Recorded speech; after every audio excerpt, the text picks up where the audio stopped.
The Dark Souls trilogy, Bloodborne, Sekiro, Elden Ring, Final Fantasy X and XII, Resident Evil 4, Darkest Dungeon and Hollow Knight are just a few of my favourite things, a few of my favourite games to be precise. Games that I've covered and praised extensively throughout their respective retrospectives and ranking videos on my channel over the past 14 or so months, but there's a very special game I missed out there. In fact, it was such a special game that it alone was enough to make little old me go from sitting on my fat arse watching video essay veterans like Never Knows Best, Mandalore Gaming and White Light to actually endeavouring to have a go at making a video myself back in November of 2022.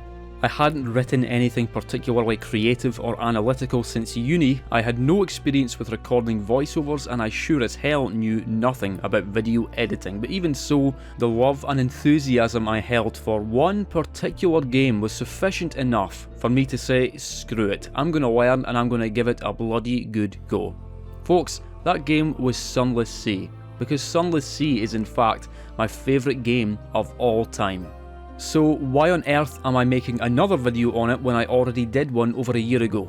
Well, like I said, I didn't know nothing about anything when it came to making videos back then. For one, I didn't understand that you weren't supposed to breathe directly into the mic when recording, and also, for the first 30 videos on my channel, I would literally sit about 2 feet away from the mic, making my voice sound all echoey and shit. But technical sloppiness aside, while that first video served as a fun wee review that would go on to make my channel a lot of money, I've always felt that Sunless Sea deserved a longer, more detailed retrospective from yours truly. I just love it too damn much to leave it as is. So much so that by now I have well over 250 hours of playtime with it. Not to mention the Platinum trophy on PlayStation. Not to brag or anything. But enough about me, let's talk about the history of Sunless Sea. Though before I sail straight into that, please allow me to first give a fond thank you to my kind patrons for their support for the channel, my crew. It all started with Fallen London, a browser RPG which began back in 2010, which you can still play today and which still receives regular updates by the developer, Fail Better Games. Fallen London is set in an alternate universe where Victorian London was quite literally lifted off its foundations by impossibly immense swarms of bats and transported down into a hitherto unknown region of the world known as the Neath, being completely cut off from the surface, at least until the construction of the Cumian Canal many years later. Although I'd love to tell you all about Fallen London, and despite how rabid a fanboy I am of Sunless Sea, I'm sadly still not well acquainted with the browser game, though I'd definitely like to be one day if I ever find the time. I did have a play around with it for a wee while in preparation for this video though, and actually really enjoyed it, and I've no doubt that there are many elements, characters and concepts within Sunless Sea that had their origin here, and which would probably make far more sense to me if I'd played this first. But a few years into the operation of Fallen London in 2013, Failbetter launched a Kickstarter campaign for a new game, not a browser one, but a proper playable game with ships and ports and crabs and... This new game was to be called Sunless Sea, a game about survival, exploration and loneliness, and set in the same universe as Fallen London, except instead of exploration largely being restricted to the titular capital city, the entire Untersea would now be accessible, a vast underground expanse of dark eldritch waters where the laws of nature do not apply, an aquatic realm tinged with a distinctively delicious atmosphere of madness and impossibility. The Kickstarter campaign would be a smashing success, bringing in over £100,000, easily clearing the £60,000 goal, with over 4,000 people contributing their money to the project, clearly intrigued by the proposed narrative elements and gameplay mechanics. Though I'm sure the existing Fallen London fan base made up a significant portion of backers, people who had already been in love with the universe for years, and who must have been positively frothing at the mouth at the prospect of an exploration/survival game set within that universe. Indeed, 2 years later, in February 2015, Sunless Sea would be released for PC, garnering a suite of pretty bloody good review scores, achieving a damn impressive critics score of 81 on Metacritic, and a slightly less favourable users score of 7.5. Personally though, I didn't even know the game existed back then, and even if I had, I wouldn't have much cared because I wasn't into PC gaming at all. But 3 years later, there was talk of an upcoming release for the PS4, and this was around the time I started hearing about it, and folks, I liked what I was hearing. See, around this time, I'd been heavily getting into games and other media with Lovecraftian themes and influences. I guess Bloodborne kick-started this curiosity in me, imbuing me with a fascination for weird cosmic horror, and then Darkest Dungeon entered my life, further intensifying my interest in such themes, not to mention the actual works of Lovecraft himself, as well as internet-based projects like SCP, which also contain Lovecraftian elements, featuring cosmic entities and non-Euclidean objects with all manner of anomalous powers and properties. Thus, when I heard about some new game coming out for the PS4, some dark atmospheric banger with abyssal undertones and cosmic overtones, and ports made out of giant geodes and devils and monkeys and... well, when I heard about all that, I slapped a tenner down on the table and said, "Sign me up, bucko, save me a slice."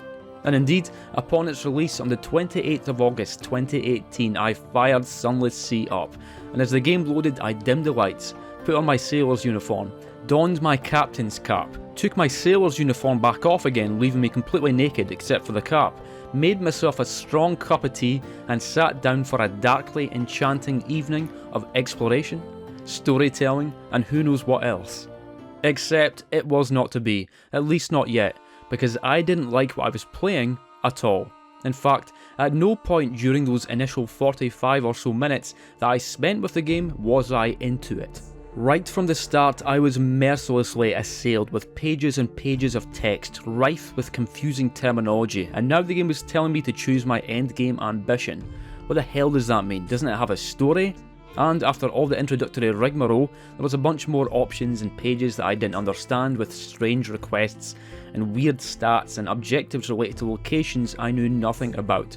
And at no point had there even been any actual gameplay yet, just text. Ha, I quipped. If I wanted to do a bunch of reading, I'd have joined the bloody library. Nonetheless, I soldiered on through the text screens and finally managed to work out how to get this damn vessel on the move. Ahoy, buccaneers, set sail for starboard, yonder.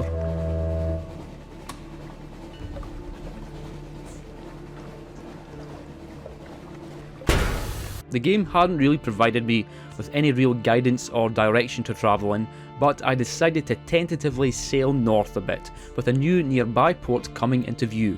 Hunter's Keep they call it. 50 fragments, eh? Don't know what that means, but thanks. Upon engaging with the Sisters of Hunter's Keep, I was greeted by yet more screens of text with more weird terminology, mentioning veils and fragments and, oh look, I just got a tale of terror. Is that good? And alongside that, one wary ex-terror. Is that bad?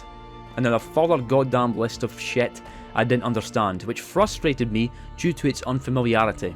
The actual writing so far seemed pretty great and intriguing, but the game wasn't doing a great job of helping me understand what the game actually was.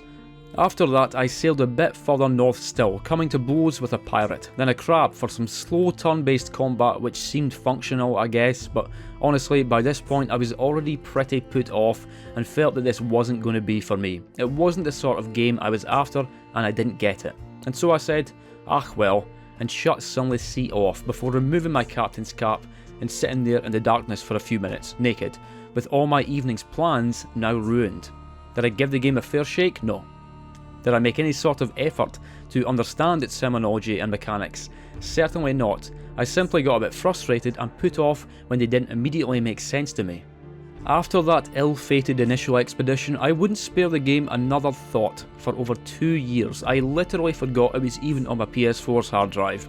But one random afternoon on September of 2020, I was feeling pretty bored and was looking for something new to play. And for whatever reason, remembered that odd game from a couple of years back that was supposed to have been fantastic but which just didn't gel with me. Ugh, screw it, I said, let's stick it back on and see if I can't figure things out this time round. And indeed, that is exactly what I did, and I'm very glad I did that, because on this attempt, something clicked. I still didn't understand what the hell was going on, and nor did I immediately understand the game's mechanics, but I accepted that and simply persevered, exploring a bit further out from London with each successive expedition, making mistakes, sure, but also gradually learning more and more about this weird world and its weirder inhabitants, getting to grips with the immensely satisfying gameplay loop, building my fortune, purchasing better vessels, fitting more powerful equipment, and indulging in countless, wonderfully written stories along the way at a variety of fantastical locations. Did I get Sunless Sea at first? Hell no. Do I get it now? You betcha. In fact, some of my best gaming memories are from playing Sunless Sea. That doesn't mean that I think it's perfect, or that it's the best game ever made, neither of those are true, but it's sure as shit my favourite game ever made, so let's talk more about it and stuff. To me, Sunless Sea is made up of 3 broad components, all of which ultimately function together to form a game, but which can very much feel like discrete activities when you're actually playing. These components are exploration, combat and storytelling, though there are other sub-components which pertain to all 3, like trade, the RPG elements, and the perma-death / legacy element. But for almost the game's entire runtime, you're going to be sailing, fighting, or reading. And if you don't particularly enjoy one or more of these key components, then you're very unlikely to enjoy Sunless Sea, which I would 100% understand, by the way. This is not a game for everyone.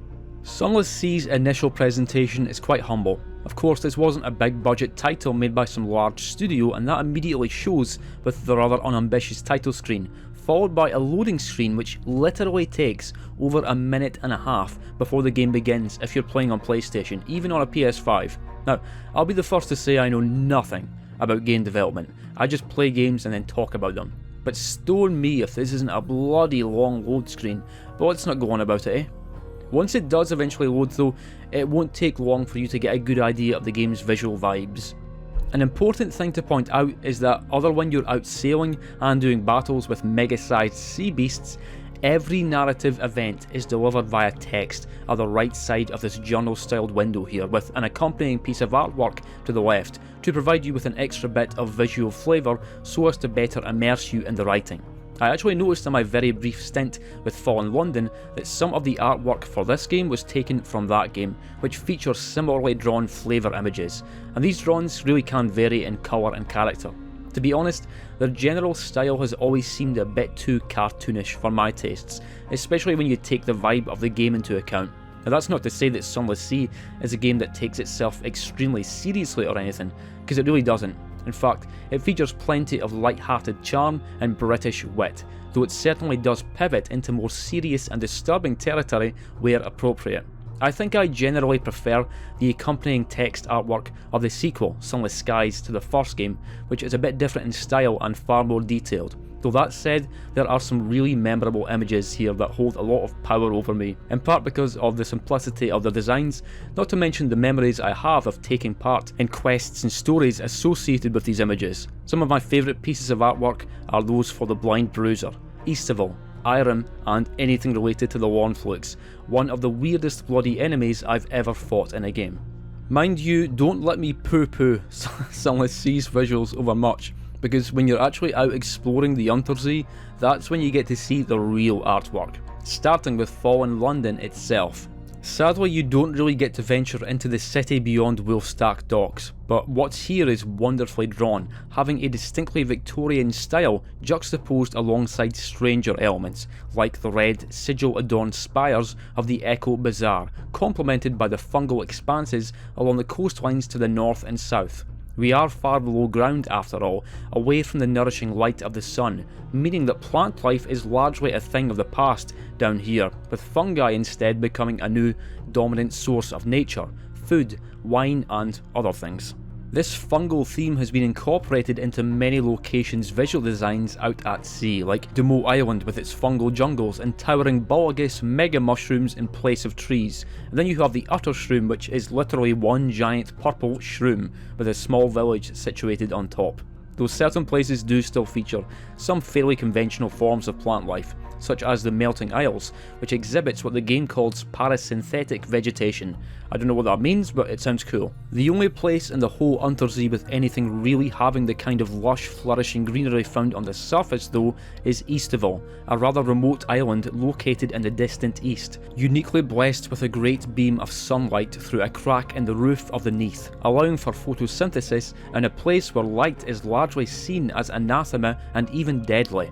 It's artwork like this where the game really delivers visually, with some locations appearing uniquely weird, grand or even wonderfully terrible thanks to the top-down perspective. It really had to deliver too, because you don't really explore these locations in any sort of gameplay sense. Take Frostfound for example, a massive complex frost fortress featuring towers and ramps and galleries and stairs of ice, all of which conceal the mind-shattering truths deeper within. You can sail around it, drinking in the white majesty of Bright, Sycamore Arch and Teneb before docking in at Stoddard's Haven, but from there, it's all delivered through text, with the aforementioned accompanying artwork. Even so, god damn does it look good. Or take King Eater's Castle, located at the southeastern corner of the map. Now, I don't know the history of this place, but I imagine it must have some real significance in the greater Fallen London universe. It's so ominously drawn, this cracked stony citadel standing desolately at the farthest corner of the Untersee as a sort of testament to some terrible act committed who knows how long ago by who knows who, begging to be discovered and its dark secrets uncovered. The designs for Sunless Sea's locations range from quaint and quirky, to stark and mysterious, from bright and grand to utterly alien, from expansive and civilized to hellish and lawless, and while you only really explore the depths and inner recesses of these ports, holds, underwater bases and ancient cities, in a narrative sense, the way they're drawn makes it so that as soon as you catch sight of them, you can't wait to park your vessel in their port to see what adventures, exotic cargo and secrets await within. See, life down here in the Untersee is very different to life on the surface. I mentioned that London was carried far below ground by bats, an event which actually occurred some 25 years prior to the events of Sunless Sea, and with so many years having passed since that pivotal cataclysm, London has had ample time to settle into its new environment, even expanding its reach into other locations around the Untersee and meddling with other great subterranean powers who were here long before the English. It's not like it's entirely business as usual though, because while many British customs have, if anything, grown stronger in the decades since the fall, some entirely new customs have emerged, not to mention a certain distinctly anomalous structure, that being the aforementioned Echo Bazaar. See, the game doesn't at any point stop to make sure you're even reasonably acquainted with its pre-existing lore, to the point where highly significant aspects of its world are often merely referenced or mentioned in passing, as if you're already familiar with them, like how the Echo Bazaar, the central zone of commerce within the capital, is actually a living being, a giant astral crab known in this world as a messenger. In fact, by this point London has entirely dispensed with the Great British Pound in favour of echoes, esoterically claimed to be reflections of the first currency ever used by the Bazaar, and being the main tender used for all trade in Sunless Sea. For a seasoned Fallen London player, this game world must have felt like slipping into a warm bath. But, ironically, for a stranger to the world, it kind of feels like you've been plunged into an abyssal alien sea brimming with unfamiliarity. But the thing is, you don't have to understand all this stuff. In fact, for as big a fan as I am of Sunless Sea, there are still many aspects of its universe that I'm not even close to having a decent understanding of, which you might think would make it pretty bloody difficult to follow the game's story, to which I'd reply with, what story? See, Sunless Sea is a very story-driven game, but rather than there being a central narrative to drive you forward, there are hundreds of narratives, some of which are just a single page of text long, some of which revolve around a specific character, and some of which involve multiple characters across multiple ports across the expanse of the Untersee, and then you have your central ambition. This is one of the things the game makes you choose at the beginning of the game, after you choose a past, determining which of your 5 stats gets a plus 25 bonus.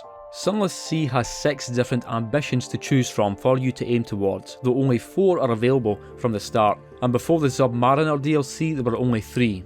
Find your father's bones and then retire, gather 100 taels and become London's most venerated explorer, wealth, go out there and make a lot of money, and then the Submariner DLC released in 2018 introduced the ambition to liberate the secret of immortality.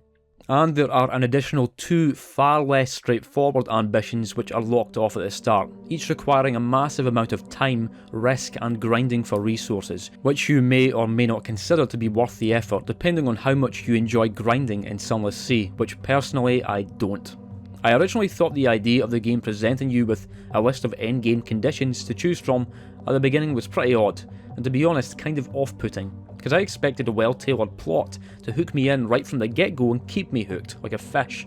But that was because I didn't yet get what type of game this was, and this game design decision would go on to make more sense as I played it. Speaking of playing, I'd like to talk more about the actual gameplay mechanics, and then I'll come back to the quests and ambitions and whatnot later on. I said that I consider the game to be composed of 3 main components, but only 2 of these components really involve traditional gameplay, as opposed to happening via sequences of stat screens, pages of text, and images of monkeys. And those 2 components are exploration and combat. I earlier described my very first experiences after first departing from old fallen London town back in 2018, where I headed north to Hunter's Keep, and then a bit further north still in the direction of Venderbite, encountering a couple of enemies along the way, though I imagine there must be a rather wide degree of variance between different players' first taste of Untersea exploration. Sure, you could hug the western coastline and head north, maybe even past Venderbite and all the way up towards Wither and Codex near the frozen north, maybe even encountering a 400 HP Lifeberg along the way and dying like a fool. Or maybe the north ain't your thing and you're a more southerly inclined guy, instead coming across the Cumian Canal, maybe encountering a nearby pirate steam pinnace or crack pirate ship, before moving further south still into the red chaos of the Iron Republic, then probably still die somehow. Or maybe you say to oblivion with the north, to hell with the south. I'm going to head straight eastward, and who knows what odd islands and peculiar ports you will come across in that scenario, and Christ knows what manner of sea beasts lurk beneath those waters. Maybe you make it safely back to London after this first trip out to sea, maybe you get nailed by a pirate or crab, maybe you run out of fuel, or maybe you completely screw yourself financially by spending all your echoes on nonsense and now you can't afford any fuel or supplies. Whatever the scenario, you're pretty unlikely to understand exactly what the hell's going on and what you're meant to be doing or why, and if you find yourself a trifle intimidated and perplexed by the rather overt UI with its decreasing meter, its increasing meters, the alarming skull icon which keeps turning red, the speedometer / health indicator, and all the other unsightly on-screen clutter, well, who could blame you? Not me. I literally abandoned the game for 2 years after only trying it for just 45 minutes, remember? But there are systems at play here, and believe it or not, they do make sense, and for the most part work pretty damn well. The actual act of sailing in Sunless Sea is extremely easy. You can go forward at half speed or full speed, or you can reverse at half speed or full speed, and away you go, onto new ports and waters. But it's not quite as simple as that, because while this is happening, you've got resources and meters to keep an eye on, all of which are crucially important and as such must be constantly monitored. Firstly, the thing needed to make your vessel actually move: fuel. Precious, precious fuel, that combustible material which can take you from London all the way to Saviour's Rocks, then back again. The thing about fuel though is that it burns, so you better make sure you have enough of it to make it back to London, otherwise...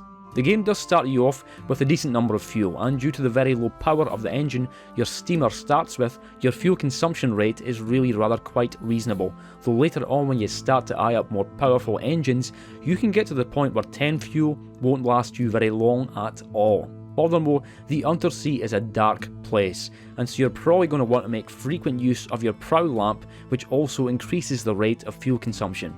As for the next main resource, well, supplies. No, I mean the resource is that, supplies. Rather nondescript name, but it's essentially the food you need to keep everyone aboard your vessel alive, on a diet of dark fungal rum and weevil-infested hardtack. The game only starts you off with 5 supplies, but that's because the hunger meter increases at a lower rate than the fuel meter decreases, though just as with fuel, this is variable. You start with not that many mouths to feed, but I see you there eyeing up those bigger sexier vessels in the London dockyards. I see you lusting after the Eschatologue class dreadnought, but oh dear, it has quarters for 40 crew. They're going to require an awful lot of supplies, methinks. As for the crew itself, well, it helps to think of them as just another resource too, as heartless as that may seem. You yourself as the captain of the ship, as well as your officers, mascots and or passengers, don't count towards the actual crew number. And although some events out at sea will involve members of your crew getting into mischief or running amok or whatever else, they don't actually have individual identities. They are damn important though, because if your number of crew reaches below half of your ship's crew capacity, you can only move at half speed, which can be absolutely torturous, because you already don't move too quickly in this game, and whilst your fuel consumption is decreased when sailing at half speed, your consumption of supplies isn't, and your terror level sure as hell doesn't decrease. Also, if you fully run out of crew, be it out at sea or even in London's own Wolfstack docks, game over. Did I mention that Sunless Sea is permadeath by default? No, okay, I'll get to it if you can just calm down. There's another meter here which must be managed though, the threatening one with the skull, the terror meter. Although they're very different games at their cores, terror in Sunless Sea works somewhat similarly to stress in Darkest Dungeon, and by that I mean that it is unavoidable. You're never going to get through a Darkest Dungeon expedition without your heroes accumulating stress along the way. That doesn't mean they'll end the expedition with more stress than they started with, but the fact is that the simple act of moving through a dungeon, fighting enemies and engaging with curios will make this meter go up, leading to all sorts of nasty effects the higher it gets, and you'd better get it under control before it gets too high and people really start snapping. Well, the same is true in Sunless Sea. The Untersee is a strange, dark, cold place where many of the laws of the surface, the ones which make everything make sense and keep you sane, simply don't apply because of the near total absence of sunlight. In the Fallen London universe, light is what allows for the laws of nature. Light is law. And where does light come from? The stars, or as they're known here, the judgments, sentient astral beings with their own personalities, dramas, wars and even language known as the correspondence, except way down here underneath, the judgments cannot see or control you. Thus, sea beasts bigger than your ship prowl the waters, the false sky of the neath plays tricks on the minds of your sailors, and the only solace from the thick cloying darkness is the bright forward beam from your prow lamp. Even death works differently down here underneath. In fact, death barely works at all when on land. It's not at all uncommon for the dead to rise back up after supposed expiration, and there are exotic lands to the south where death barely applies at all. Where death does remain a constant risk though, at least for the most part, is the Untersee, meaning that you and your crew are subject to terror. When engaged in stories or business at a port, all your meters are frozen in place, but when out at sea, your terror meter has 3 states. When you're close to the coast or some island and you have your prow lamp on, the dots around the skull icon turn green and they will diminish by 1 dot every 5 seconds. Great. But when you're sailing and exploring and buccaneering and stuff, you're most certainly not always going to be hugging the land. You're going to be far out in remote waters as a seaman well should be. If you're sailing from one place to another with your lamp on, well, then the dots around the skull turn orange and increase by 1 dot every 2 seconds. And after those dots all fill up around the skull, your terror meter increases by 1 point. However, as I mentioned, having your lamp on burns fuel faster. If you've got plenty of fuel to burn, then that's fine. Might as well keep the lamp on to minimise terror accumulation, but if you're running low on fuel after a long voyage, and that will sometimes happen by the way, I don't care how experienced you are at this game, you will have times when you're running low on resources. Then sometimes you simply cannot afford to keep that lamp on, and in the darkness, the dots around the skull turn red and fill up at a rate of 2 dots every 2 seconds, leading to problematic levels of terror accumulation if left unchecked. Also, although I haven't really spoken about it yet, Sunless Sea is an RPG with stats and everything, and as such, there are a lot of chance-based skill checks where if the relevant stat is high enough, you've got a better chance of passing it. The game even always tells you the exact percentage chance you have of passing a particular skill check, which is nice. Thanks Sunless Sea, I love you. A very common penalty for failing a skill check, however, is terror increase, sometimes by a small amount and sometimes by a large amount. In fact, sometimes you'll gain terror even for passing a skill check. It just depends on exactly what action you're taking and where. Thus, as you're going about your business, sailing from one port to the next, it's a near constant monitoring and sometimes balancing act to determine which resource you have enough of and which you can afford to lose. At the start of any voyage from London, you really should have a comfortable amount of everything and very low terror, but that won't always be the case, and no matter how many times I play this game, I still have those voyages where by the end, my crew are nigh on mutinous, I'm nearly out of fuel, my hull's close to breaking, and my terror is perilously close to 100, and these occasions are where the game can be at its most thrilling and engaging, because if your terror does reach 100 and you fail the subsequent skill check, it's a vicious positive feedback thing too, because as your terror does get higher, negative events can occur more frequently aboard the ship, leading to more terror accumulation, as well as a loss of resources and crew, so best try and keep all your shit under control if you can. Honestly though, if you know what you're doing in this game, well, you can keep all that stuff under control, and it really ain't too hard either. Take fuel for example. Your main source of fuel is going to be London's very own Mrs. Plenty's shipside provisioners, where it can be bought for 10 echoes apiece. But there are many other ports around the Untersea where you can stock up on more if you find yourself far away from the lights of London. Some of these places are only too happy to rip off a desperate captain, like the Arrant Limpet in Gader's Mourn, which charges thrice the going price for fuel. Or you have someplace like Fortune and Fortune at Wither, which will charge 1 Z-story per fuel. But at the other end of the spectrum, Mount Palmerston only charges 9 echoes, and you can even stock up on fuel at 8 echoes apiece down at the Iron Republic. It's all very nice and thematic too, because these two locations just happen to be the bases of the forces of hell, who as you'd imagine have an ample supply of combustible material. Supplies are generally twice the price of fuel, even in London, and so can set you back that bit more painfully if you're running low, especially if your finances have seen better days. But if you happen to be over at the far east of the map, down Easterville way, hey, not bad. Also, if you're running low on resources and you see a pirate, get him. I don't know anything about the algorithms and code and programming of the game or anything, but often when I'd find myself in dire straits while just trying to get back to London to spend time with my sweet boy, I'd take on a nearby pirate and get awarded with just enough fuel and supplies to make it home. As for crew, well, if you're running low on them, it's a much bigger pain in the arse to restock when at sea. There are awkward ways to get more crew at distant ports, but it's usually best to just return back to London to hire more easily and cheaply. Terror in particular though can be kinda disappointingly easy to manage if you know the best spots, and if you have the echoes for it.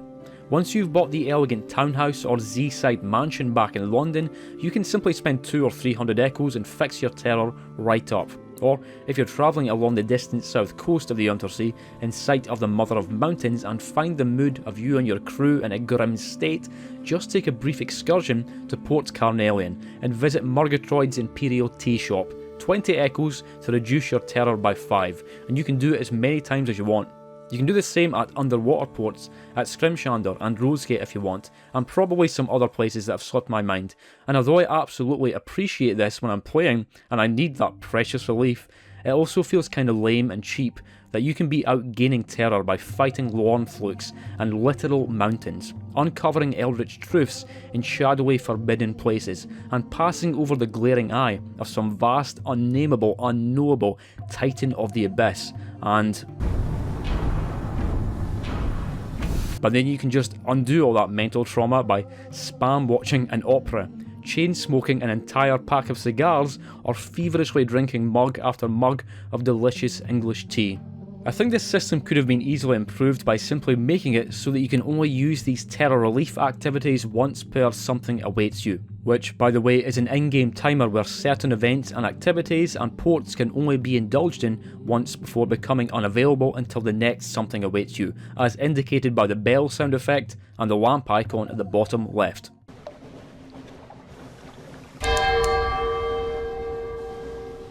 I get why they put this timer in the game, but it can sometimes lead to you having to float idly next to ports for a minute or two, waiting for the something awaits you notification just so you can progress a quest or trigger an event.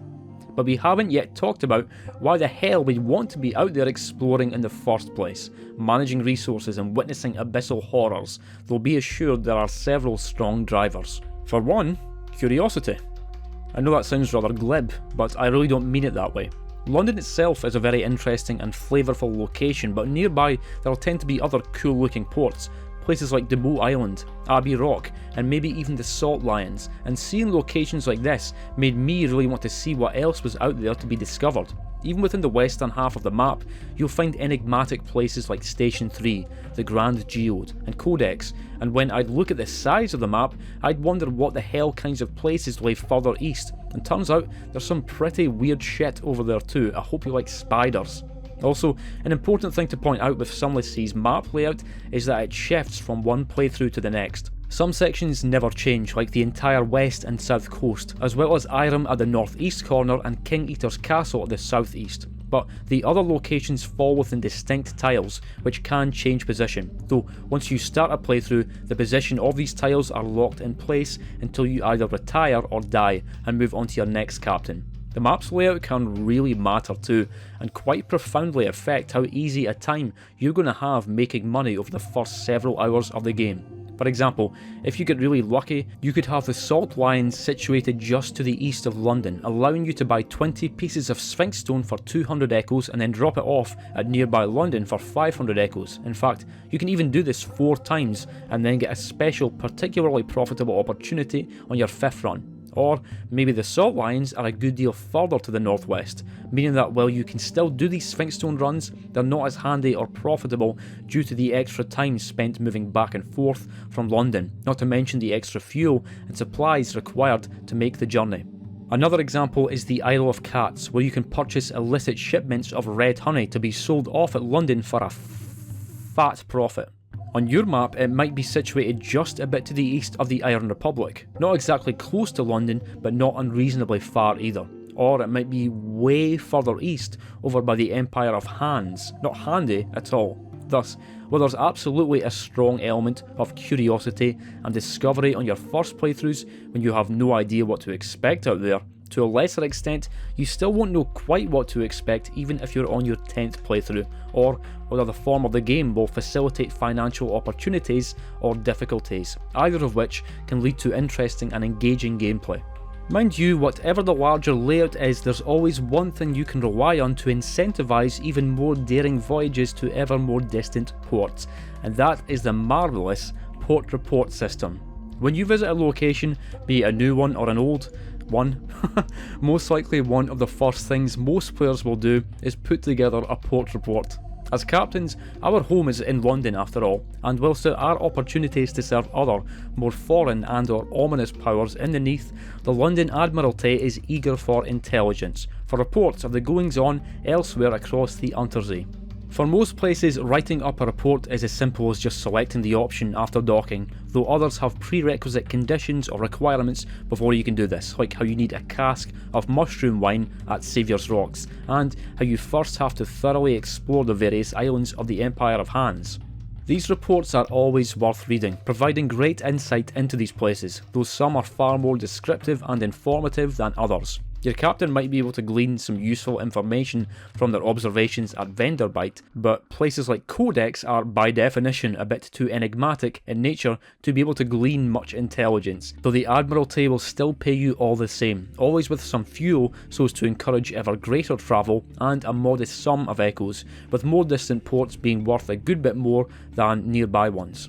A port report on Easterville will get you a good $50, whereas one on the Cumian Canal will only get you a tenth as much. Their values aside though, my favourites are the ones where the London Admiralty are terrified to even read them, like those from the Grand Geode due to their work on the Dawn Machine. And submitting a port report from the Iron Republic tends to lead to all sorts of weird shit happening. As truly excellent, interesting and often entertaining as these reports are though, both when formulating them at their corresponding port and when handing them in, the way the game rewards you for them is perfect. You won't be getting rich off of any one report, but it means that regardless of how profitable your latest voyage was in terms of trade or quests, you've always got your port reports to fall back on for some extra money and fuel to fund your next voyage. It's a simple mechanic, but I love it. They'd go on to bring back the same system in Sunless Skies, though with a bit less personality.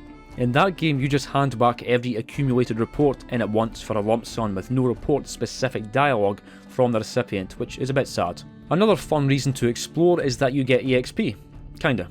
Whenever you come across a new port, you will get a wee entry in your logbook at the bottom left informing you that you've gained some fragments, usually 50 for most ports, though for particularly remote places like King Eater's Castle, you'll get 150, though I'm still not entirely sure if that's intended or a bug. Same with when you discover the Department of Menace Eradication back in London and get rewarded with just 2 fragments.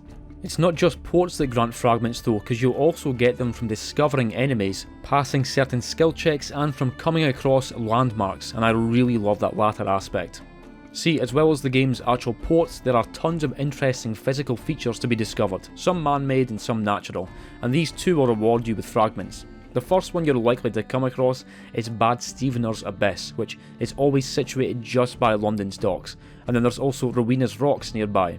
Some landmarks are rather visually nondescript, to the extent that you won't even notice they're a thing until you see their name appearing on screen, whereas others are very conspicuous indeed, like the game's many named abysses and vortexes, Crabcake, the Labyrinth of Eels, the Sea of Statues, Castle Clare, and many, many more. You can't actually do anything at these places, but they're still rewarding to find thanks to the fragments, and they add a ton of mystery and flavour to the game world, often making you wish you knew more about them, yet offering nothing in the way of explanation, which tends to just make me even more curious. As for what the hell fragments even are, well, I think it's pretty obvious. Get enough fragments and you earn yourself a secret. What's a secret? Well, I'll tell you. Secrets are how you level up your shit. Only like most things in Sunless Sea, it's done kinda weird.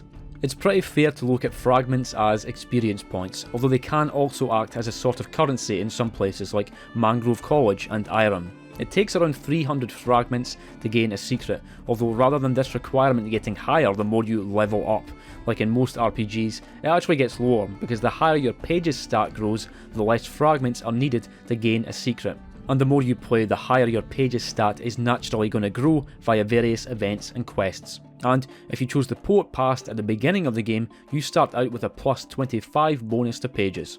Even the stats in Sunless Sea are odd, and named in such a way where you can't actually discern what their function is from their names alone, but Iron's primary role is that of a damage modifier, adding additional firepower on top of your weapon's base damage. Mirrors shortens the cooldown periods of your weapons. Veils makes stealth easier, allowing you to slip by enemies unnoticed. Pages decreases the number of fragments required to gain a secret, as discussed, and Hearts is primarily for skill checks. Mind you, every stat is used for skill checks, regardless of their main function in combat and exploration, and as you'd expect, the nature of a given event determines the stat subject to a skill check. If there's some event requiring stealth or cunning, then that's going to require a decent veil stat for you to be in with a good chance of passing that check. Or if something occurs that requires some academic know-how or literary acumen, then it's probably going to require decent pages. Unlike the other stats though, pages can't be increased at will. With Iron, Mirrors, Veils and Hearts however, if you've got an officer corresponding to a specific stat, you can spend a secret on them to increase that stat by 1, or 2 if you're lucky. You can find officers tucked away in all corners of the Untersee as parts of quests, or even right here in London, and they can be assigned as First Officer, Cook, Chief Engineer, Gunnery Officer, Mascot or Surgeon, depending on their speciality. For example, the Satisfied Magician here is trained as a Chief Engineer, provides a bonus to Veils, Mirrors and Hearts when assigned, and can further increase your base Veil stat by spending a secret on him. Then you have the Irrepressible Cannoneer, who can be assigned as a Gunnery Officer, provides a big bonus to Iron, and can increase your Iron stat with a secret. I actually used to find this whole system to be incredibly weird because I mistakenly thought that the stat bonus from spending a secret only applied when you had that specific character who you'd spent secrets on assigned as an officer, if that makes sense. But no, that's not the case at all. It increases your stats, not theirs. I literally played this game for about 50 hours with a completely faulty idea of its levelling up system. I'm not very bright sometimes, though that's still not as bad as me only realising the game had a map about 10 hours into my playthrough. Another thing I did on my first real playthrough of Sunless Sea was act like a massive bitch boy and save scum the hell out of the game at many of its skill checks. See, the intended way to play the game is on Merciless mode, meaning that not only is permadeath enabled, but you can't make manual saves, meaning that regardless of whether you pass or fail a skill check, and no matter the consequences of that action, you are locked in, which is the way it bloody well should be. Everything matters so much more this way, and it makes the entire experience way more meaningful and engaging, though I'll discuss the permadeath in a bit more detail later on, but suffice to say for now, you can turn it off if you want, but you shouldn't. I spoke about how a few of the stats acted as modifiers in combat, so hell, let's talk about the combat, another of the game's main components. First thing to get out of the way is that in no way does Sunless Sea excel as a combat game. In fact, the combat here is simple as hell, and the type of sea battles you experience at the start when up against simple crabs, bats and ramshackled pirate ships is pretty much what you can expect from combat for the rest of the game. It all plays out in real time whilst out at sea, although it is turn-based. After catching sight of an enemy, you manually target them, and once they enter within firing range, as indicated by the extent of the cone of light created by your prow lamp, you wait for your weapon or weapons to charge, then fire. If you wait patiently for a full charge, your shot is pretty much guaranteed to hit, but if you're a bit less patient and try firing before fully charged, then your shot may well land impotently in the water with a feeble splash. In most cases, firing prematurely is not the optimal move, that's what she said. But if a sea beast is on a collision course with your vessel and you're a half second away from taking a big chunk of damage to your hull, then it's probably worth the risk. Because enemies also have cooldowns and charge times for their attacks, which are invisible to the player other than those wee status indicators next to their health bars. Enemies can be divided into two categories, sea beasts and enemy vessels, with both behaving differently in battle. Sea beasts will simply charge at you, though there are a few rarer types which also employ ranged attacks. For the most part though, regardless of whether it's a small crab, a big crab, a flock of bats, a tormented shark, a boundling, an albino moray, or a trisk elegant, they're going to charge up and then they're going to charge, bashing their grotesque oversized forms into your ship, dealing varying levels of damage based on how large and powerful a creature they are. So what do you do about this? How do you deal with such a threat? Well, like this.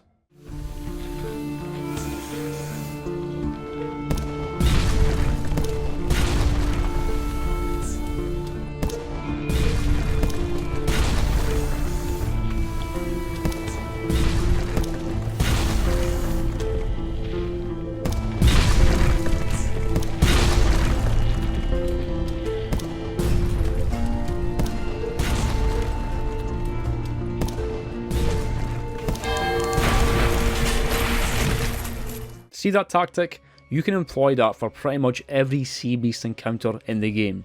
Just keep backing that ass up as they advance, firing when your weapons are charged and adjusting your speed as necessary to keep them within firing distance, and you'll almost always be golden. Sure, you may well take a lick of damage every now and then, but this method is surprisingly effective to the point where you can get through a high portion of battles unscathed. As for enemy vessels, well, they're not quite so straightforward because they can fire back at you, regardless of whether or not you are backing up.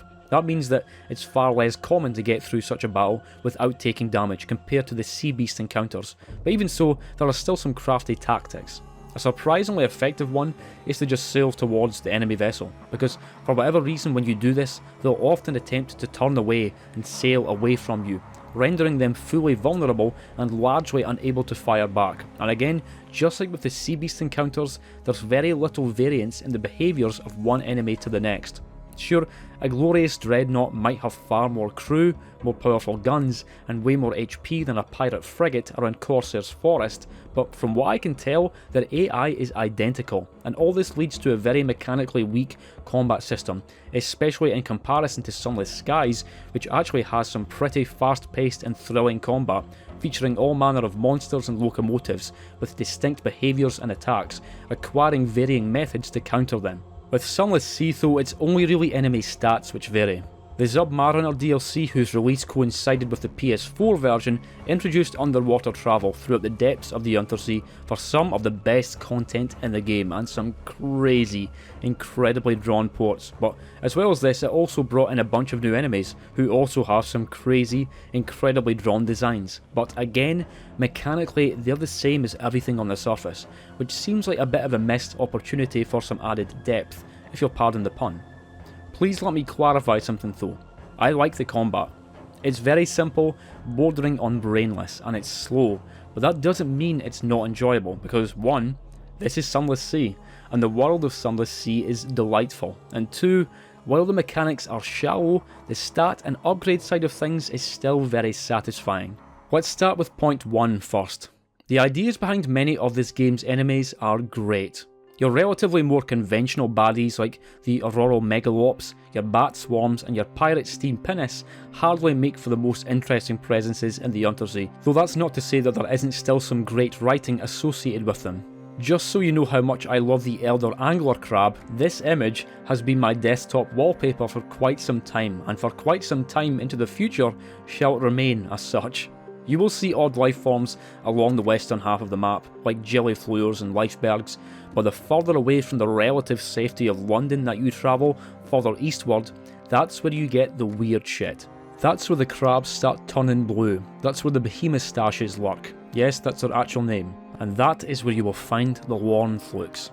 I still remember that moment when I first saw one of these purple monstrosities floating immensely in the distant east, dark spines spinning, contracting and expanding like some horrific living umbrella, and that might have even been the moment I knew I was in love with Sunless Sea. It's such an odd, alien design, and as soon as I saw it I was dying to know what on earth it was, though as ever, solid explanations on specific concepts and entities can be hard to come by in this game. You can also find savage variants of these things which have an additional 150 HP, but I didn't actually run into a single one of those in this playthrough, though under the sea you can find the Lornest Flukes which have less HP than their more buoyant brethren, while somehow being even more alarming and disturbing in appearance. I was so glad when they brought different forms of the Flukes back for Sunless Skies, where if anything they're even more monstrous. There are other grotesqueries under the water too, like the Beloved, a rather friendly looking creature which as far as I know is completely non-hostile, let's kill it, or the Thalit, a drifting bag of teeth, organs and acid, and one of the most dangerous enemies beneath the waves. Also, apparently its name translates to Bringer of Blossoms from ancient Greek. Perhaps the single most dangerous creature to encounter when submerged though is the Constant Companion. If you have high enough terror, there's a risk one of these things will show up, though always preceded by an unnerving, continuous clicking, and they're one of the very few things I'm actually quite afraid to take on in this game. In fact, you can see here where one showed up at a very inopportune time whilst I was fighting a Neither, dealing 40 damage and taking out 2 crew per hit. I got pretty worried here, thank God I survived, or this video might have came out a day or two late, perish the thought. Interesting enemies aside though, it can just feel really fun to get stronger. You start out with a Legaia class steamer fitted with a lead beater and stain rod reconditioned frigate plus deck gun, and a Mark II, and an elderly steeple engine. Your vessel is humble and your equipment is basic, but it will see you through the easier regions of the Untersea and be enough to allow you to hold your own against the game's easier enemies. Before too long though, you're going to want to do some upgrading. For a start, that engine's got to go because it sucks, and we need a better deck gun, and I sure could use a new prow lamp, and you know what? This vessel's shit and I hate it. Let's purchase the Forced class corvette. I dubbed this new ship the Candle Type 1A. Ahoy! Full steam ahead, you salty dogs.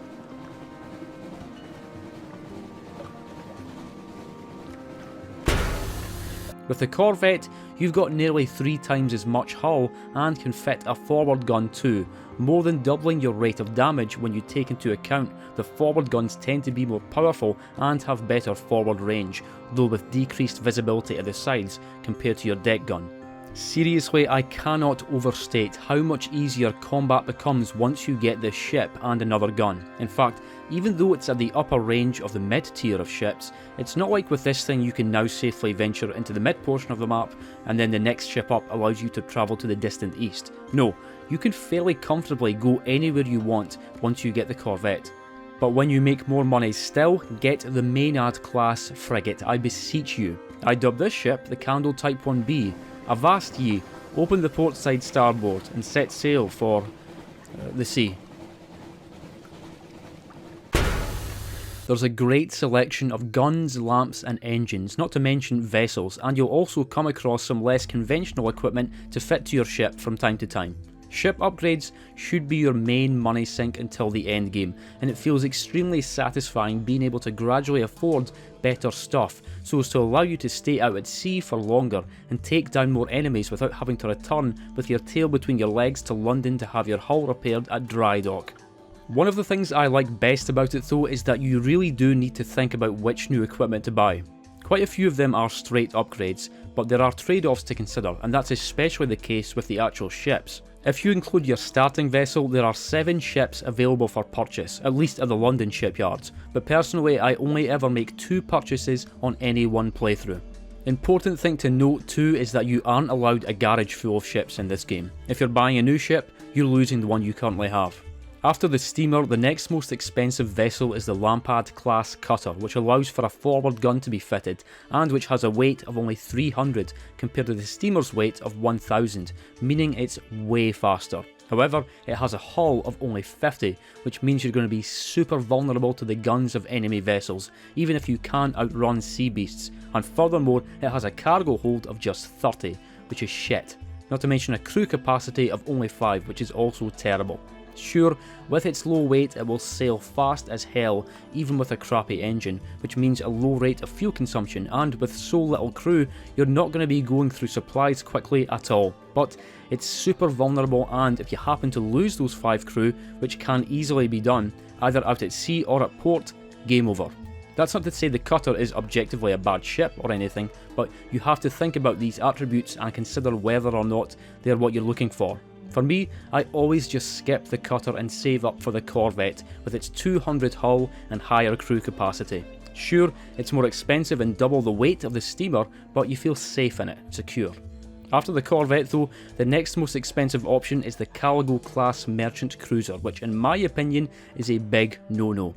It might initially seem great when you see that it has a cargo hold of 120, which really is massive. Think of all the sapphires, coffee and romantic literature you can carry in that thing, but it also has a weight of 5,000, which means unless you have a monstrously powerful, fuel-guzzling engine at the mid-game, it's going to be moving very, very slowly. The cruiser does have a hull of 300, which is pretty great, but there's also the fact that it has no forward gun slot, which means your capacity to deal any sort of serious damage to tough enemies is severely limited, resulting in some very drawn out and boring sea battles.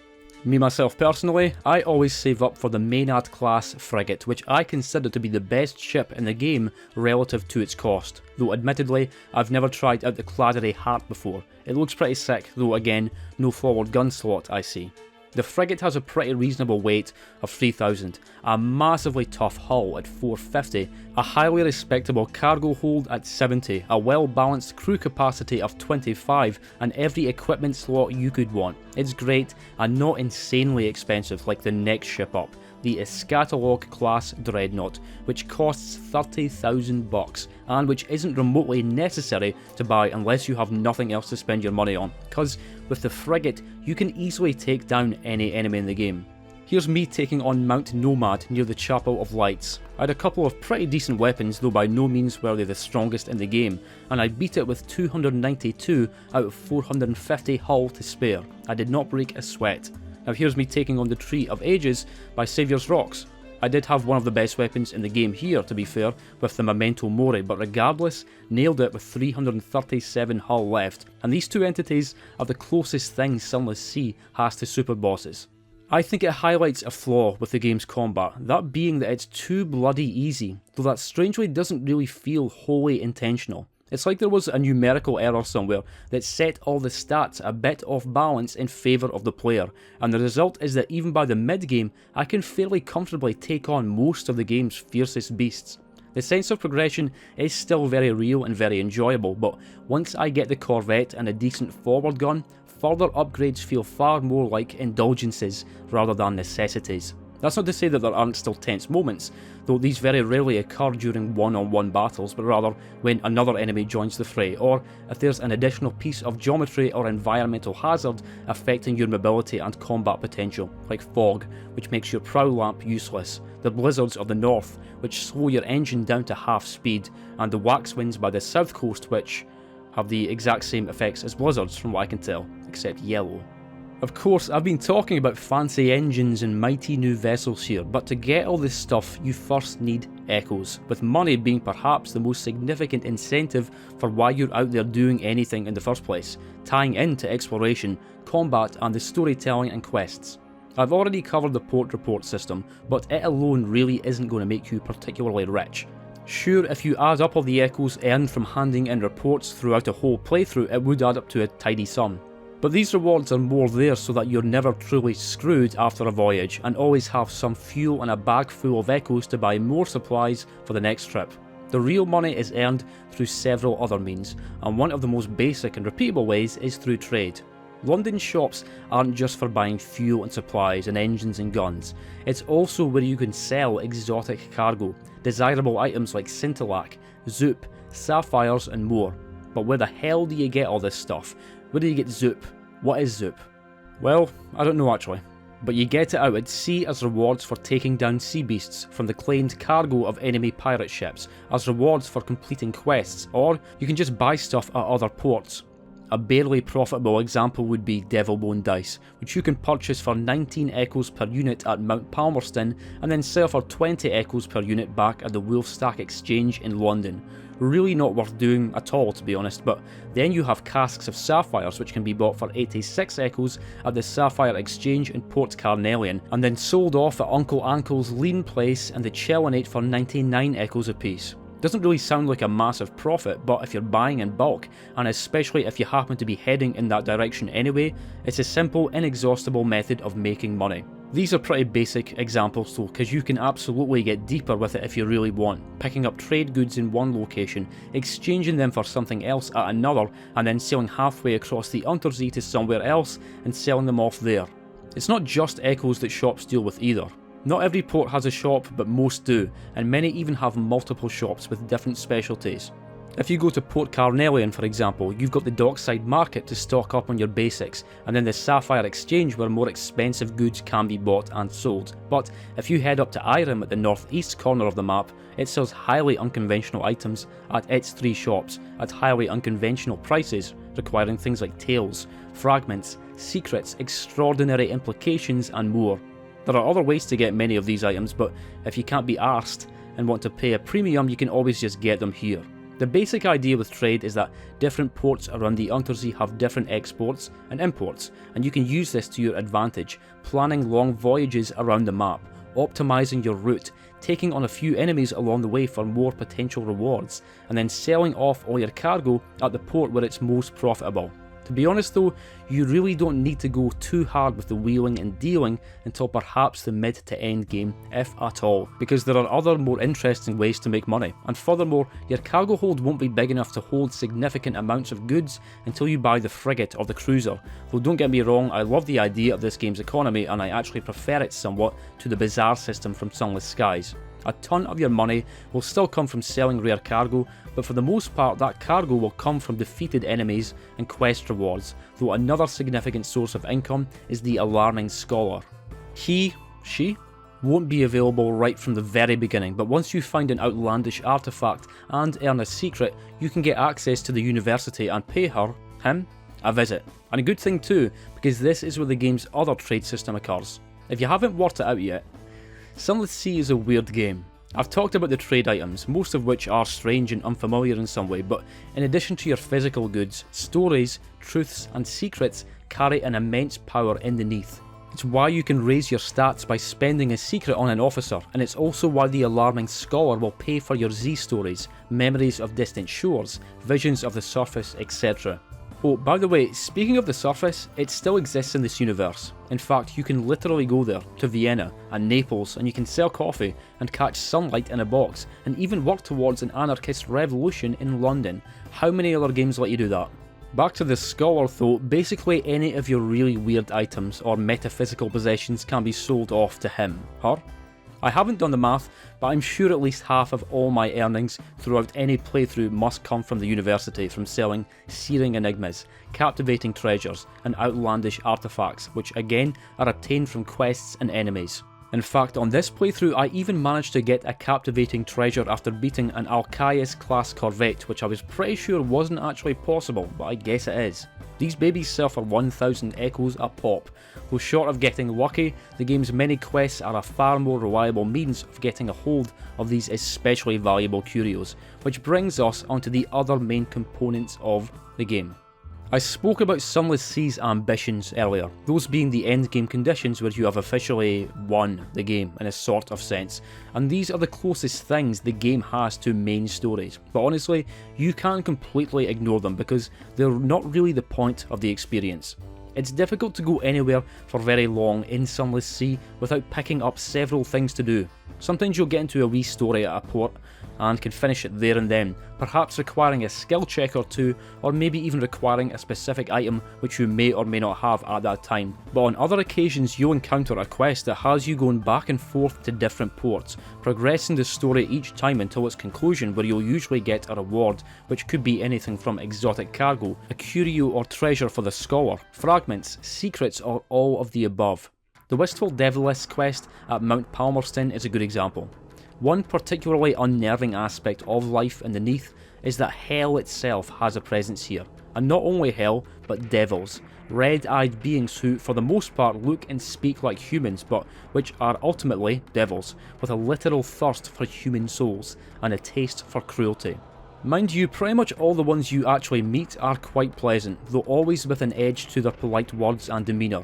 Again, I'm assuming seasoned Fallen London players were probably already pretty clued up on hell and demons and stuff before even playing Sunless Sea, but for me, they're one of the most interesting aspects of this universe, and I really enjoyed interacting with the Neath's more devilish locations and characters, especially the Iron Republic, where logic and the laws of physics are routinely experimented on and rewritten. It's one of the craziest places in the game, to the extent where you can lose stats just by trying to write a port report. I hate that, but I also love it.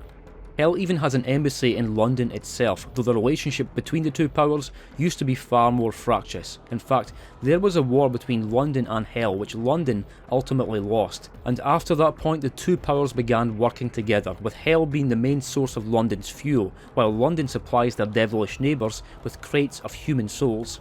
In fact, you can literally buy human souls at the Wolfstack Exchange, or sell them to Hell's brass embassy at a small profit if you stocked up on them at Khan's Shadow. There was a revolution in Hell though, and its aristocracy was exiled off to Mount Palmerston, where they plot their revenge under the name the Brimstone Convention. Mount Palmerston is where you meet the alluring Devilis, who after a couple of visits confesses to missing London, having become disenchanted with the convention, leading you to moving back and forth between London and Mount Palmerston, exchanging messages, gifts and intel, culminating in you transporting the Devilis back to the embassy to aid in her defection, getting you a couple of secrets and a captivating treasure. And I think this is just an excellent example of the types of quests you'll be doing a lot in Sunless Sea. It's totally optional and has nothing to do with your ambition, whichever that may be, but you're off sailing from port to port, and you come across stories and intrigues and tasks, and it means that you always have lots of stuff to do, but it's done in such a way where you're almost never out doing one thing in particular. With that Hell quest, I wasn't out making beelines from London to Mount Palmerston. I did it over several hours whilst doing other quests at different places, collecting port reports, buying cargo, selling cargo, defeating enemies, getting into miscellaneous events both at port and at sea, both underwater and on the surface, and it all has such a pleasing, nearly relaxing flow to it. One of my favourite things to do in this game is to prepare for a voyage. I make sure my ship is repaired and I have enough crew. I purchase what seems like the necessary amount of fuel and supplies, and I open up my map to plan out which ports I'm going to visit and in what order based on what tasks I have left to do. You can't just visit anywhere in any order over the one voyage. Your ship and crew's fuel and supply demands won't allow for it, so maybe I say let's go north this time. I'll head up to Venderbite and hand in the Hunter's Eye to the first curator to get a captivating treasure. Then head east to Pigmote Isle to help him out with a governance decision to try and balance their various civilization stats. After that, I'll head north to Frostfound because I'm midway through an officer quest for my sigil-ridden navigator to recover his memory. And then why not head west to the Chapel of Lights, then north to the Avid Horizon to write up a couple of port reports. Hey, you know what? I fancy doing a bit of underwater travelling now, so let's submerge. And oh look, it's the Undercrow where I can drop off the incomparable Aurelian and start up a new quest requiring me to deliver letters to various characters at the game's underwater ports, eventually culminating in the dying man residing here to transform into a giant moth, involving a skill check where your chance of success is dependent on how well you carried out his requests and how honest you were with him. That's for later though because I'm running a bit low on fuel now, so let's rise back up to the surface to make a stop at Mount Palmerston where I can stock up on more fuel for cheap. I shan't go on, but I hope you get the picture. This is Sunless Sea. This is what you do, and this is where it's at its best. Just being out in the Untersee, sailing around and drinking in the stories. And by the way, I'll tell you now, for free, I have never played a game with writing this good. Darkest Dungeon, The Witcher 3, Red Dead Redemption 2, heck, Sunless Skies. These games feature some of the best writing I've ever experienced in a game, and I love them all, but in my book, Sunless Sea has them all beat. It's that good. It has such a unique brand of weirdness and is so wonderfully descriptive and witty and intriguing that I always want more, and there really is an impressive amount of writing in this game. Like I said, I have well over 250 hours clocked in at this point, and I still discover new stories and pages that I've never seen before. It's one of the reasons why it's fun to choose different paths when starting new playthroughs, so as to specialise in different stats, because many choices in the game involve multiple possible skill checks corresponding to different stats, with different outcomes and rewards. Yet another significant category of quests are those of your officers, most of whom have long, interesting storylines, spanning across multiple ports, requiring lots of items but usually offering fantastic rewards. These vary significantly too, in both difficulty and outcome. A couple of notable examples are the Sigil-ridden Navigator and the Presbyterate Adventuress. The Navigator lost a chunk of his memory thanks to the glaring correspondence sigil on his head, but he was a navigator aboard the ship called the Bonnie Swan, along with his brother. The ship ended up in very dire straits though, with him screwing up the readings and accidentally leading the ship astray as the supplies dwindled, forcing the crew to resort to cannibalism, with 7 men being eaten by the rest of the crew over however many days. After getting back to London, one of the surviving crewmen confessed to the crime, prompting the navigator to flee London, though he was so racked with guilt and shame at what he'd done that he paid the Red Priests at the Chapel of Lights to remove the portion of his memory containing the knowledge of his error and its gruesome aftermath. After which we eventually find him, leading to this questline where we help him rediscover his past crimes. As for the conclusion to this quest, well, he's so depressed that he asks you to just drop him off somewhere in case your ship meets a similar fate at his hand, and that's that. You can either leave him at the Empire of Hands or Codex, though if you've indulged in cannibalism at any point before this, then it's possible to get really poetic and literally eat him. Either way, he's gone after this. Just gone. And the same thing happens with the Presbyterate Adventuress, who's being hunted by assassins because as a Presbyterate, she's lived longer than is permitted, being over 100 years old. She knows she'll be hunted down at some point, and so all she wants is a good death. If you go to Abbey Rock, the warrior nuns there can arrange for a terrible beast to be summoned, at least after you procure and then subsequently burn 5 boxes of romantic literature to lure it in. Yes, really. After which, she dies during the battle, as was her wish. And then that's her gone too. Bye.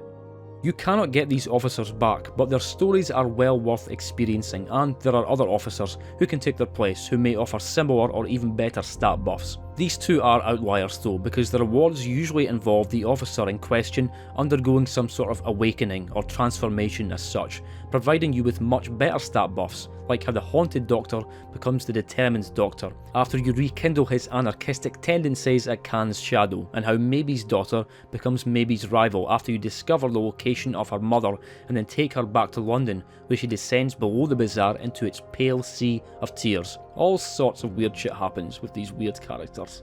Sometimes the rewards for the completion of these officer quests are well worth it, and then sometimes you kind of put in more time and resources than you seem to get out of it, but either way they're great and make for some of the most involved and fleshed out storylines in the game. I only actually completed the Tireless Mechanics quest for the first time on this most recent playthrough because the resources needed are massive, but turns out if you do bring the many required materials over to King Eater's castle, you can make the Fulgent Impeller, which is by far the best engine in the game. Seriously, it is insanely good. I was flying through the sea with this bad boy equipped. As for your ambition, well, these are particularly long quests which tend to be significantly more demanding of resources than they are rewarding. The first one I ever did was find your father's bones, requiring you to find your father's bones, taking you around various ports of the Untersea until you're led to the Fathen King's hold, with the king in question asking you to collect a crap ton of rare items for him before he'll eventually release the bones to you. It's a really good one to start with, and much more interesting than the ambition for gaining great wealth. Same with the one requiring you to compose the Song of the Sea, which I've also done but which I wouldn't massively recommend others go out of their way to do. It has you amassing tons of stories and secrets and items and stuff, and it's rather bland, and there's not really a story to go along with it. I just spoke about what Sunless Sea is and ought to be at its core with its exploration and questing and combat and such, but in my view where it's at its worst is when it has you grinding for specific items or stats, or has you going back and forth to two different places specifically to finish a quest, because in those cases the dark delicious flavour of the game is sucked out, and what you're left with is the raw mechanics, which in comparison are far less impressive and noteworthy. The ambition which the Submariner DLC introduced though is by far my favourite. It took me a while to actually fully complete it, but it has some of the best writing in the game, and it's very involved and intricate. You'll be seeing a lot of new named characters if you're out exploring the underwater ports, most of whom are involved in some way with the various new quests the DLC introduced, but it's to liberate the secret of immortality ambition where these characters really come into play, with many of them being part of the Seven, a rebel group who tried to democratise death from the presbyters of the Elder Continent who hold the privilege of being able to live for 1,000 years. The Seven's attempt was foiled though, after which they were scattered across and under the Untersea in hiding, but the DLC ambition has you reform them all again for another attempt at liberating the secret of immortality, and it's a long, brilliant questline with an epic ending. Of course, I did mention that these ambitions are far more demanding than they are rewarding, so why do them at all when you don't have to?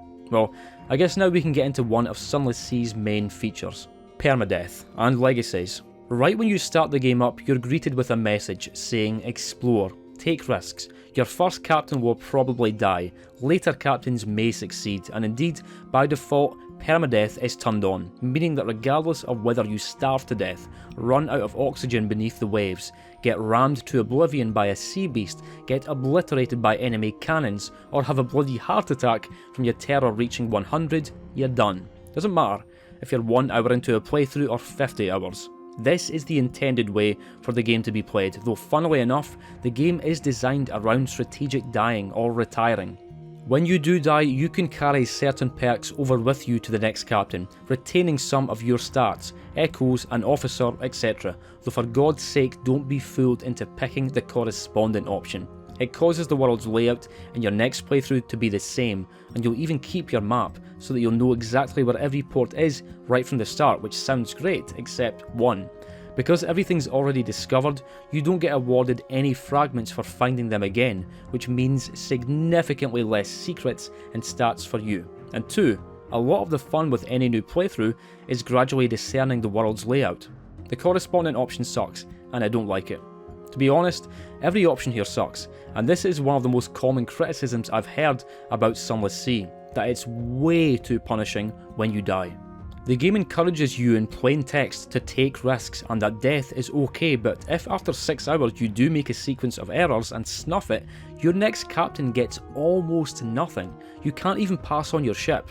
You will be able to pass on one specific officer or piece of equipment depending on which legacy option you chose, but unless you happen to die with sky high stats, you'll barely be able to bestow any sort of decent stat bonus to your next captain. This was an area which Sunless Skies significantly improved on, allowing you to pass much more of your stuff on, preventing it from feeling like you totally lost everything when you died, which you probably will if you're just starting out, because you're not going to understand how the game works at that point.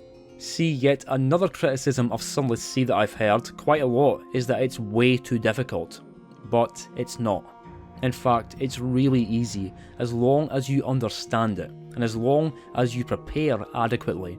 I can very comfortably play on Perma-death mode, not because I'm some god gamer, I'm pretty bloody average at most games actually, but because I understand the game. I made a comparison to Darkest Dungeon before in regard to stress, and I'll do it again here regarding difficulty, though it's not quite such a strong comparison in this case because Darkest Dungeon actually can be very hard, but a massive element of mitigating that game's difficulty is also preparation.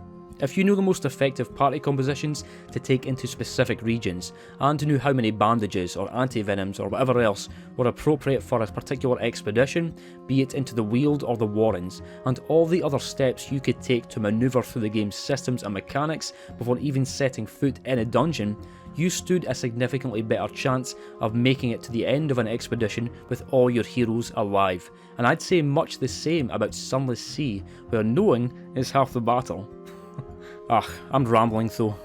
I'm not really rambling, to be honest. This is actually all part of the script. But let's get back to the permadeath stuff. I initially didn't really understand why permadeath was in Sunless Sea at all, because this didn't seem like the type of game where it makes sense to have it. After all, what you're going to be doing for approximately half of your playtime is, after all, reading. But if you achieve enough, purchase a townhouse or mansion, and especially if you complete your ambition, you don't have to die. In fact, you can retire from the captain's life down in London, though some endings will automatically end the game there and then. It's kind of an odd system, of course, but if you had enough of a current playthrough and want to move on to a new captain, then yeah, you can do this, and you might even want to do this several times depending on how eager you are to get the game's most powerful trinkets, those being the legacy items. Probably the simplest one to obtain is the Ironclad Will, which allows you to pass on your lodgings to your next captain, as well as any heirlooms you've amassed, those being collections of outstanding artifacts or captivating treasures for your next captain to sell off so as to be able to afford a good ship right out of the gate. Then you can get a scion, a child who you can sire with a lovely lad or lass and then inspire with Tales of the Sea, allowing you to choose 2 legacies for your next captain, though the other 6 legacy items can require way more work, giving all your future captains big, permanent stat bonuses so as to give them a massive leg up right from the get-go. The methods of getting these items can vary significantly too, though most have multiple ways of obtaining them, some of which will straight up end the game, like if you pass through the Avid Horizon with the Merchant Venturer to get the Horizon Codex, giving you plus 25 to pages, or if you help the apes of the Empire of Hands build their Zeppelin, but then steal it for yourself and fly far to the east, getting you a Travelling Light for plus 25 mirrors, but again ending your current playthrough. But, on the other hand, you can get a Dream of Red by choosing the correct options with the Acolyte at Station 3, or from the Scarred Sister if you manage to rescue her from Hunter's Keep, and then you take her up to the surface and pay her fare, neither of which will end your game, though it is very possible to screw yourself out of certain ways of getting these legacy items if you don't follow quite specific quest paths, meaning that if you still want one of them, your only option might be to follow a different quest that will still get you the item but end your game, or irreversibly damage the integrity of London. This aspect of the game really can be utterly ignored, and in fact, it wasn't until months after my first real playthrough that I properly discovered all this stuff, and really came to appreciate the way the game handles death, and how fun it was to work towards these items so that every future captain felt that bit more capable, though that still doesn't change the fact that the death aspect is overly punishing from the early to mid game. Furthermore, going for these specific items can get very grindy and sometimes, frankly, not fun. Some of my most tedious memories of this game are of sailing back and forth from London and the Iron Republic to the Empire of Hands to deliver fuel and other materials for their Zeppelin, and the same is true for delivering the packages from the surface to facilitate the anarchist revolution in London. Also, it must be said that for as much as I love the game's writing, after you've been to its ports umpteen times, at some point you're going to lose the urge to read stuff, and instead just find yourself clicking through everything so you can get your damn port report and get on with your business, because you've already read everything to death, again leading to that thing happening where the game loses its flavour and turns into something of a mechanical chore for collecting resources and money. I've always found that when you feel this start to happen, which it will if you've been playing for long enough, best to take a long break from the game and then come back later, when that urge to properly engage with the world is rekindled. Fallen London was of course the first game set in the Fallen London universe, obviously, but Sunless Sea was not the last, with Sunless Skies coming out a few years later, another game I freaking love, though not quite as much as its predecessor. It shares many of the same sort of mechanics and ideas and even improvements, such as with its combat, and for as much as I love the artwork of this game, Sunless Skies artwork is downright jaw-dropping and much more varied and colourful, but it has a different flavour to Sunless Sea. For one, no longer do you have one huge world to explore, but rather it features 4 isolated regions which, although all being really big and excellent in their own rights, changes the overall experience. I'm not going to spend long talking about Sunless Skies though, because I do already have a full video on it if you want to check that out, links in the description, but probably the single most significant difference between the two games for me is the writing.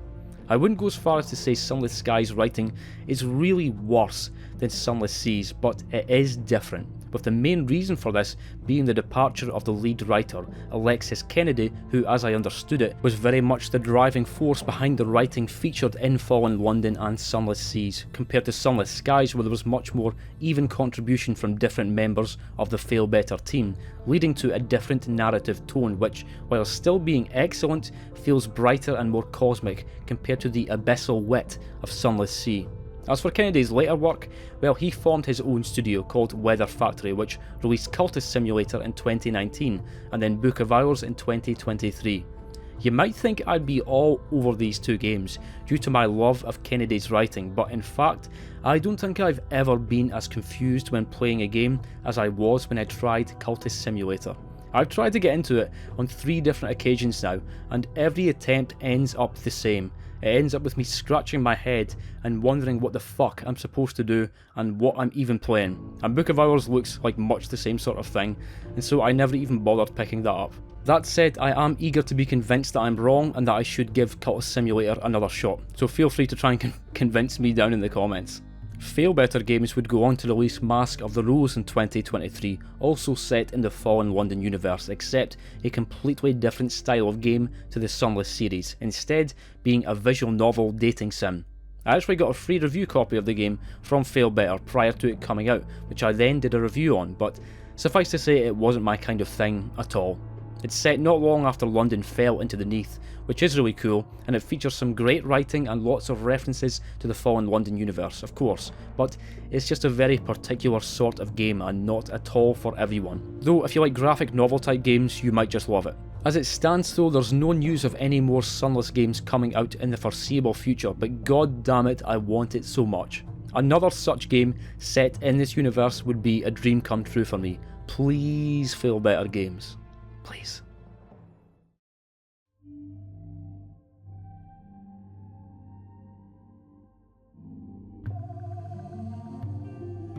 Sunless Sea is my favourite game of all time. Considering the calibre of games that I cover on my channel, that might seem like a rather surprising thing to state, but regardless, it is true. Not because Sunless Sea is at all perfect, indeed I've pointed out several of its flaws throughout this retrospective, but because it's special. The writing is special, the Untersee is special, its variety of locations are special, and I just love being in this game world. Starting off as a wet behind the ears captain with barely an echo to my name and then gradually working up to a master of the Untersee, commanding a formidable frigate with capable crew, transporting exotic cargo from one side of the world to the next, felling sea beasts, destroying pirate ships, completing quests, engaging with stories and every other peculiar pleasure Sunless Sea has to offer. Another aspect of the game that I have to praise is its soundtrack. I really don't mean to do it a disservice by just mentioning it at the end of the video, but it's just because when it comes to music, I don't really know what to say about them beyond expressing how great they are. But yeah, Sunless Sea's OST is god tier. I cannot imagine sailing around the waters of the Untersee without it, and I love the way certain tracks only kick in as you approach certain ports, like how Fluke's Fathoms comes on around Saviour's Rocks, how Wolfstack's Lights plays when you're returning home to London, and by far my favourite track in the game, and one which you might have heard me use in lots of my other videos, Benthic, the soundtrack to the Principles of Coral. What more can I say about Sunless Sea, other than I love it, and I look forward to many more long sunless voyages in the future. Please allow me to give a final fond thank you to my crew, and on that note, cheers for watching and cheerio.